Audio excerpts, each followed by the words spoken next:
Тубанда кошо кечиңиздер менен ардактуу айымдар жана мырзалар, барыңыздарга салам айтабыз. Манаңыздар жакшы деген ишеничтебиз. Кайрадан кызматыңыздарда жума күнү ошол ыйык күндө кайрадан сиздер менен амандашып, болгондо дагы жылдыздуу эфир кылып жатканыбызга чексиз кубанычтар болсун. Кандайсың Анарбек? Жакшы. Бизди күткөн бардык угармандарга кечки салам жолдоймун. 4-январь 20 саат 00 эшикте аба ырайы 1 градус плюс көрсөткүчү менен, бирок биздин студияда 20 градус жогору. Жана 100% бизде позитив. Андыктан арабызга кошулуңуздар. Кызматта кайрадан эле мен Анарбек Абдиев жана кесиптешим, мага сөз бербей сөз талашкан кесиптешим Ира Келдибекова. Сен кайдан билем жалгыз биринчи баштарыңды. Угармандар, жакыныраак келиңиз. Сиздерге болсо биз таланттуу адамдарды ар дайым тартуулап келебиз. Сүйлөшөбүз бирге, анан ойнотобуз. Мынакей ушул нерсенин бардыгы 1,5 саат сиздердин кызматыңыздарда болот. Бүгүнкү конокту тааныштыралычы.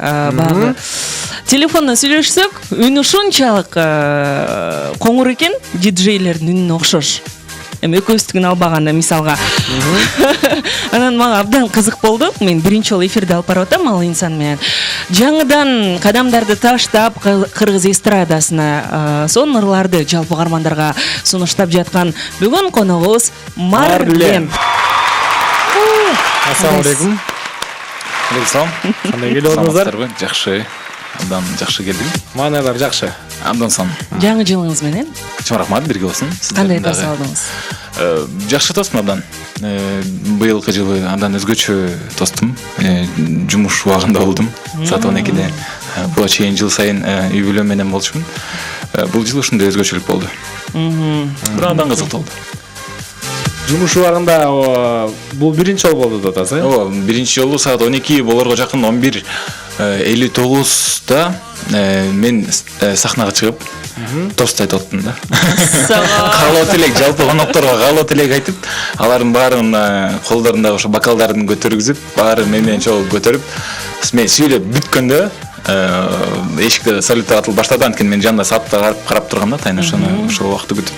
Абдан ушунусу менен кызыктуу болду. Президент менен жарышып, сөз талашып, жарышып. Бирок мен телевизордон көрүшкөн жок. Бирок бир чети жүйдүңүз деле келсе керек, эми ушул 31-ин албай эле койбойбу, үйүнө барып тоспойбу деген, Жок, мен өзүм буга чейин жыл сайын ушуну тосуп жүргөндүктөн бул жылы кандай болор экен деп өзүм макулдугун бергем да негизичи. Кызыктуу болду мага, кандай болор экен.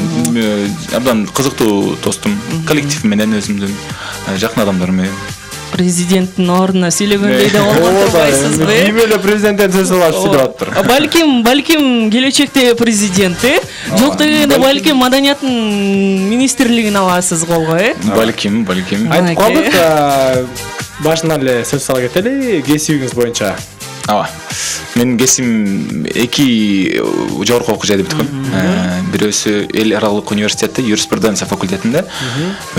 Экинчи кесибим азыркы өзүм иштеп жаткан кесип, бул ырчылык. Эстрада вокал консерваторияда эстрада вокал бөлүмүн аяктагам. Жакшы. Мынакей. Ардактуу угармандар, да жакыныраак келиңиз. Бул инсан боюнча буйруса алдыңкы мүнөттөрдө алып бергенге, маалымат алып бергенге аракет жасайбыз. Эми ушуну которо албай жанадан бери кызыңыз барбы? Эми канча кандай келдисе ошондой окуйм деп атпамбы? Сүйлөшкөн кызым жок. Бар окшойт, Жок окшойт. Бар окшойт. Жок бербейт мага. Жок, бар экен, угармандар, бар экен. Эме сураганда ошо менин кызымсың жооп бергенлек, жооп берлик да. Жок, сиз биринчи сурагансыз, бар деп айтайын, жок деп айтайын. Билбейм, өзүң бил деген да. Жок деп айтып атам. Монт келет анан. Тамаша, угармандар. Эшин сөп кетсем болду андан токос. Эфирден менен келип атса деп. Ой. Жок, шуну күлөт турбайсызбы? Мен келгенден айтып аттым эле, бул эми сүйлөп береби депчи. Сүйлөтөбүз. Ооба. Биз бул жерден өзүбүздүн суроолорго кетели. Сиз келет дегенде буюрса мындай жакшы нерселерди касып чыкканга аракет жасадык. 2017-жылы интервью бериптирсиз. Мен бул сферадан кетем. Эмнеге музыка билим бар экен? Элдери 40 жылдан кийин кетет го. Мисалы кетейин деп, чечтейм деп.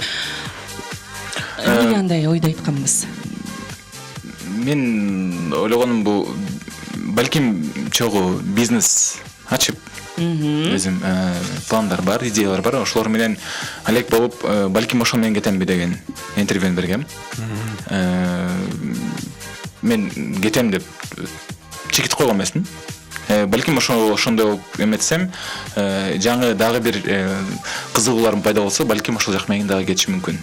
Негизи чогуу алып кетем деп ошо интервьюнун башында өзүм айткам. Негизи мен чогуу алып кетем, экөөнү тең.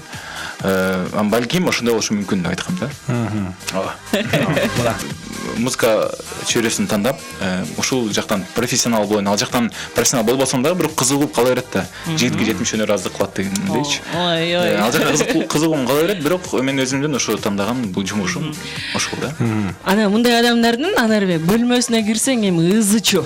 Анкен мындай сиз айтып атпайсыз, бир нерсе жасаганга кызыкчумун депчи, анкен менде бар да башымда иним аябай жакшы көрөт. Эми үйдүн бөлмөсүнө кирип чыга албайсың да чындыгында. Бирок карап отурсаң сонун кесип. Азаматсыз, бирок өзгөчө адамдар болот экен мындайлар. Музыкалык билим деп калдык. Билим болгондон кийин өзүңүз да оон жазып, композиторлук жактан өзүңүз сунадыңызбы? Өзүңүз ырлардын ичинен оондоруңуз бар, Ооба, акыркы жазылган 2 ырым, 2 чыгармам. Сөзү дагы, оны дагы өзүм. Сөзү дагы өзүңүз көрдүңүз. Сөздөрүн акындарга көрсөтө аласызбы? Редакторго өткөрүп. Ооба. Акындарга көрсөтүп эле. Эми бул жерде мен ошол нерсе абдан керектүү деп мындай айта албайм. Бирок негизи ооба, бирок эми мен бул жерде өзүм абдан акынмын деп айтпайм, албетте. Бирок мен өзүмдүн анализим боюнча, мен өзүм чыгарма жаздым, өзүм жүрөгүмдөн чыгып аткандан кийин туура өзүм көрүп атсам, ошол туура ойдон кете берет да, ошол ойдон чыгара берем да. Эгер өзүм ишине албай атсам, ошо жазган сөзүм өзүм кантип ишине албай, өзүм жүрөгүмөн чыгып атса, андай болсо албетте көрсөтүш керек. Меники мындай окшошпой атат. Же бул жер туурабы, мааниси туурабы депчи. Бирок эми маанисин өзүм түшүнгөн сөздү гана жазам да. Мен өзүм билбеген сөздү жазып алып, маанисин сурабайм да. Ошон үчүн бул жок, кээде болот да, сөздөрү туура эмес болгачу, уйкаш болбой калат эми багы. Сынай берсең көп сын чыга берет да. Талант бар болгондон кийин албетте окшошот деп эле ойлойм. Мынакей. Болсо бул учурда Марлен блиц суроолорго кезек келип жетти. Бизден кыска суроолор, сизден бирок ооба жок эмес, жооп бере бересиз, бирок батыраак. Жооп бересиз. Даярсыз? Даярым. Ийгилик каалайбыз, анда азыр. Кеттик. Көп колдонгон сөзүңүз? Пожалуйста. Кайсы жаныбардан коркосуз? Жаныбардан жыланго дейм. Дүйнөгө өзгөчө ачылыш жасасамбы деген ойлор келди беле? Ооба. 4 жерде жети. 4 жерде жети, 28. Жамгыр төктү чыгармасы кимге таандык? Түгөлбай Казаков. Келечекте ким менен дуэт аткаргыңыз келет? Келечекте Эрик Беннет. Бентли же велосипед? Бентли. Жаңы чыккан мыйзамдар менен таанышып чыктыңызбы өлкөдөгү? Жок, бирок угуп атам, бирок тааныша элекмин өзүм. Кимден өзгөчө таасир аласыз? Өзгөчө таасир ырчылардан мен өзүм жакшы көрүп уккан ырчылардан. Америкалык ырчылардан. Жер үй же көп кабаттуу үй? Жер үй. Ырчыга сөзсүз керек 3 сапаттатаңызчы. Акыл, үн, талант. Жетиштик 1 мүнөткө. Суроолордун арасынан кайсыл суроо эсиңизде калды? Бүт эле суроолор эсимде калды. Аягынан баштадым. Биринчи алгачкы суроодан баштай берели. Эң көп колдонгон сөзүм пожалуйста. Сұранам. Бул жерде жана бир неме кылып койгондо башка бирөө ыраазычылык билдиргенде дагы айтылчу сөз туурабы? Ооба. Ошон үчүн бирдеме өзүмө керектүү нерсени сураганда дагы, анан мен үчүн мен сураган нерсени аткаргандан кийин дагы айтылчу сөз. Ошондо кайсынысы көбүрөөк болгон сизге?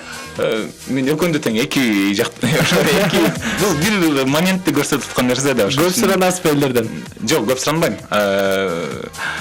Кандай көп сурануу? Бирдеме айтсам деле мен ошол сөздү кошуп кетем да. Ошол привычка сыяктуу калкалган нерсе.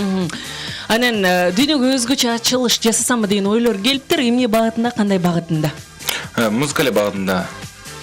Анда өзүмдүн эле чыгармаларымдан бирин ырдайм. Асыл жаным деп аталат. Жакшы калат. Bir suluну жактырам, таанышуудан тартынам. Аламда жок чамалы, сулуу селки татынам.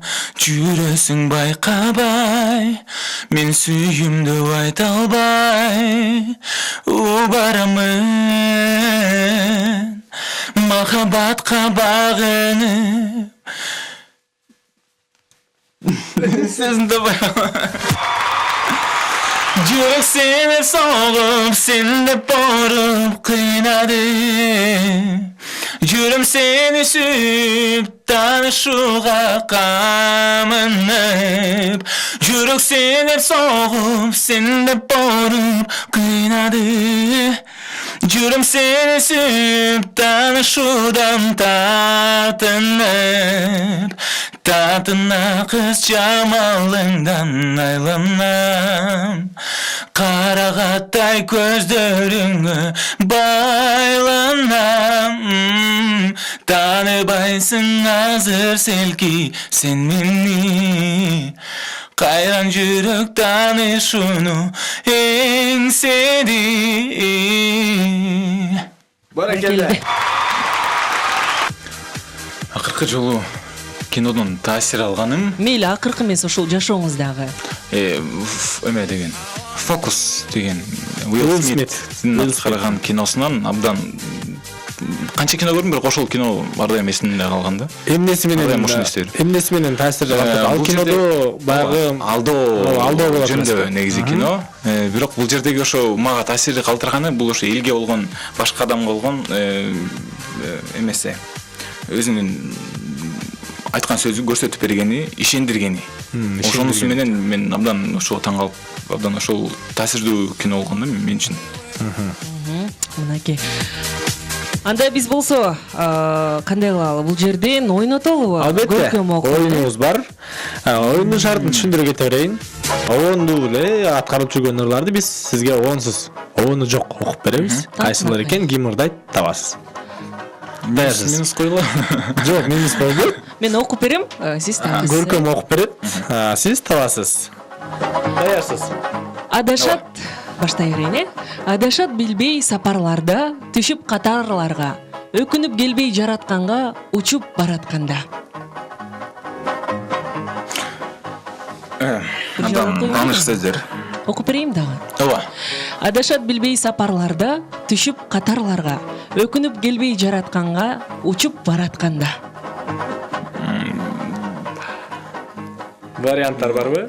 Варианттар. Мырза ырдайт, жардам берели. Жок. Эсте албайт. Багыт берип өтөлү. Бул обонду да эсте албайт, обонду кичине эстеп кетсем өзүн өзүн. Жок, бул мырза боюнча айтып берели, эниси дагы сахнада жүрөт. Ильяс Абдыразаков. Бирок ошол ырдын эсте албайтым чынында. Кайсы берели анда, Ооба, коюп берели. Багыттар аттуу. Багыттар деген ыр болчу да. Булардыккам. Анда кийинки ырды жаңырталы. Унчукпайсың, таарынып калсаң керек. Азаптанып, айыбым тартсам демек. Кыш сүйгөн жүрөгүм менен сүйүп, сени да кыш кылып алсам керек. Бул кайсылар? Буну айым ырдаса керек. Мырза.